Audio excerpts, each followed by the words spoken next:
what are we looking at with Sandy? What is the latest? Well, the latest is, and this comes from the National Hurricane Center, they put out their latest advisory at 11 o'clock Eastern Time, and they've got Hurricane Sandy currently located about 205 miles southeast of Atlantic City, New Jersey, and it's currently moving toward the north-northwest at about 18 miles per hour. Maximum sustained winds have actually increased with the latest advisory. Hurricane Hunter aircraft has measured the maximum wind near the center of the storm at 90 miles per hour. So that's a little bit of an increase. And the estimated minimum central pressure has dropped slightly as well.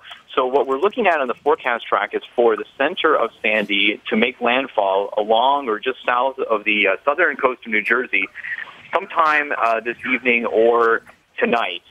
And as it does, it will transition. It's actually in the process right now of transitioning from a tropical system into what we call an extratropical system or a frontal system, like the big winter storms that we often have moving across the country from west to east. And that's one of the things that really makes this storm different from other storms. A lot of people in the Northeast have been comparing it to Hurricane Irene, which was just about a year ago, but Irene was a purely tropical system. This is basically a hybrid system. It is currently... Yeah, Sean, let me actually jump in there and ask you to elaborate on that, because this morning I was listening to NPR on the way into the studio here, and there was a conversation about how 5 different individual elements have contributed to the size and the scope of this storm. The tides, the full moon, the hurricane itself.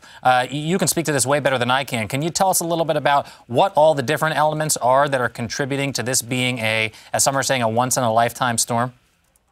Well, right. I think the biggest thing to basically explain that is the fact that it is we have 2 main systems combining here. We have the tropical system, which is Hurricane Sandy, combining with an area of low pressure, which is the extratropical system that I referred to earlier. And as those 2 systems combine, they're basically joining forces.